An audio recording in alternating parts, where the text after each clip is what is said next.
It's Thursday, October 31st, 2024, and we are 4 days away from the election. Happy Halloween, and welcome to today's Make It Make Sense mini-episode. I'm Grant Herms.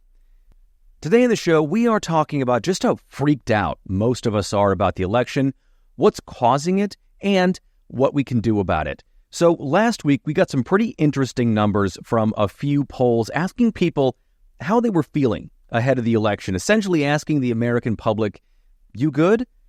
And it turns out we are, in fact, not good. The Associated Press found that 7 out of 10 Americans were anxious about the election. That same number of people were frustrated with the election, and only 36% said they were excited about the election. And I think that those people are the same ones who sit around creating the traps for the Saw movies. I don't know how anyone could be excited in this current moment. Anyway, it wasn't just the AP poll. The American Psychological Association does its own study about stress in the nation and found that while Americans say their overall stress is about a 5 out of 10, we aren't very good at measuring our own stress levels. We have a tendency to get used to those levels, and we have short memories, so we're not very good at comparing. But we are generally good at what's stressing us out. The APA found that 77% of us are worried about the future of the nation, 73% are worried about the economy, and 69% are worried about the election itself. Now, I'd argue, I think most people would too, that those things are all kind of tied up in knots together, but those are really some big worries that outrank what we would normally consider worst-case scenarios. In that same poll, we said U.S. politics was the thing making us the most worried. That was over healthcare, crime, the environment, and global wars.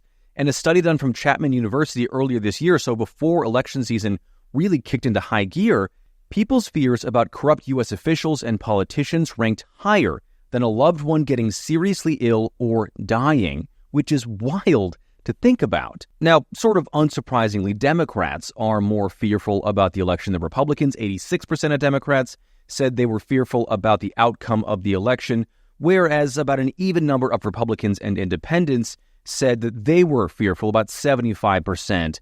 But to have that many people afraid of what might happen in this election isn't a good thing for us overall.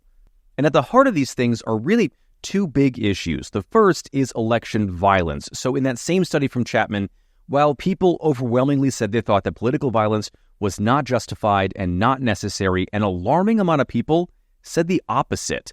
17% said violence is something needed to reach a political goal, 16% that violence was needed to restore Donald Trump to the presidency, and 12% said it was necessary because U.S. laws and institutions are fundamentally broken.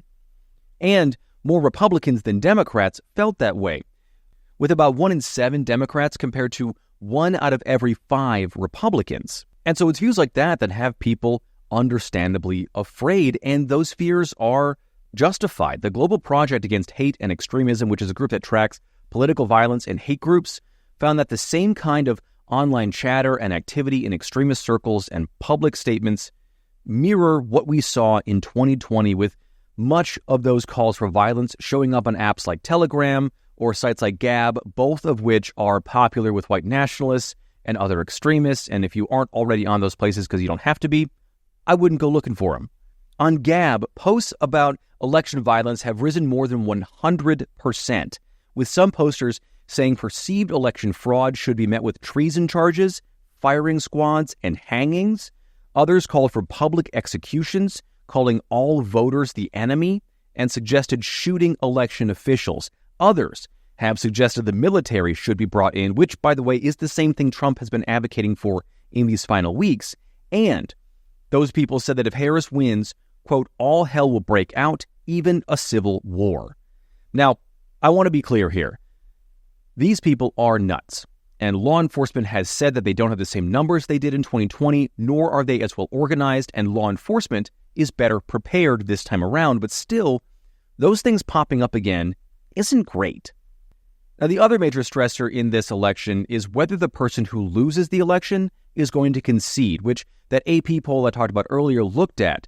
Far and away, Americans think it is the obligation of the loser to accept the results of the election. Although, again, The party split on this has Republicans below Democrats by double digits. 93% of Democrats say the loser should concede to 82% of Republicans, and just 72% of independents said that, which frankly is really troubling. People are also very confident that if Harris loses, she would concede compared to Trump. 77% of voters think that Harris would do the right thing and accept the results if she loses, compared to 66% who said Trump wouldn't do the right thing. That's a 143-point difference. And I'm not sure I've ever seen anything like it in polling like this. And I think it's worth saying here that a confidence level below 95%, 90% in whether the loser would do the right thing is a problem in general, but that difference between Kamala Harris and Trump is really something.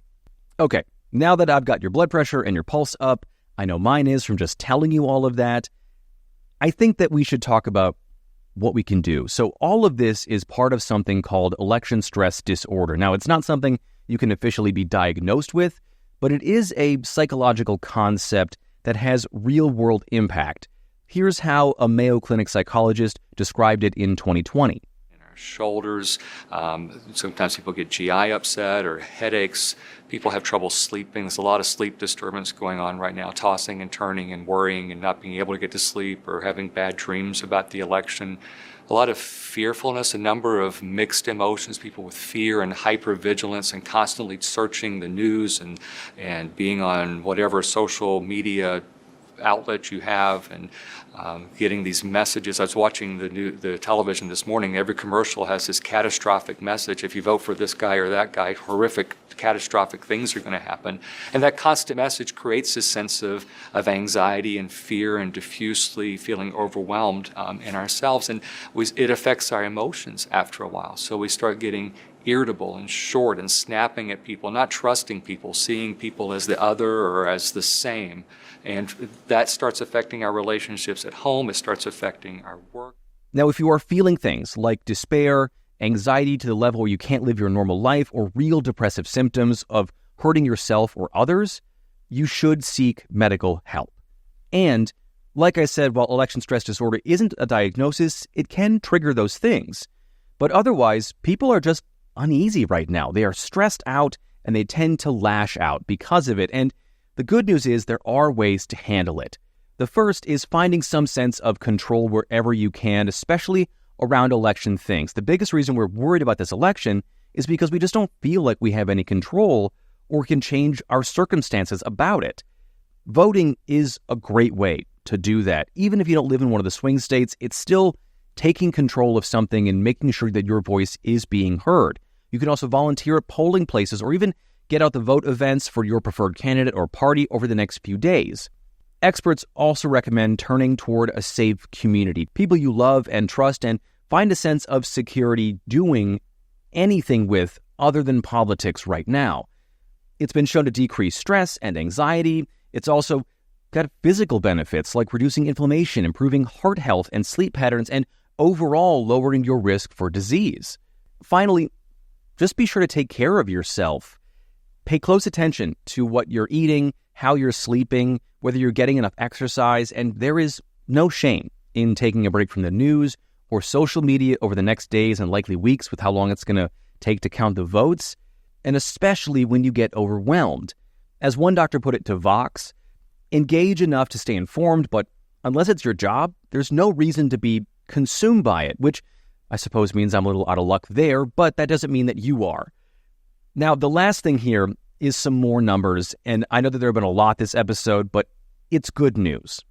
61% of Americans, despite all the stress, are ultimately hopeful about what will happen next Tuesday, saying they're hoping the election will bring change. And I think that little bit of hope that something better is around the corner is something that we should hold on to, because as wild as this election has been, it isn't over yet.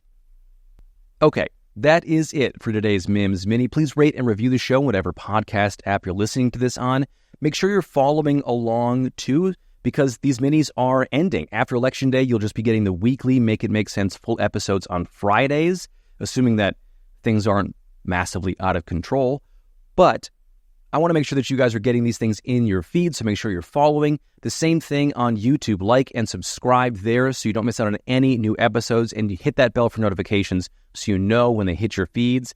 In the meantime, and after the election, subscribe to the Make It Make Sense Substack, where I'll have a lot of bonus content going up there. I know for those of you who are subscribers there, it's been a little hit or miss lately. That's because of the minis. A lot of the stuff you'll be getting from the minis will now be on the Substack after Election Day.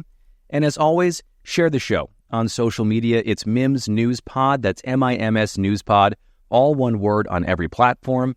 I am at Grant Herms on X and at Grant Herms TV on everything else. Thank you so much for listening today. I'm Grant Herms, and I'll talk to you tomorrow.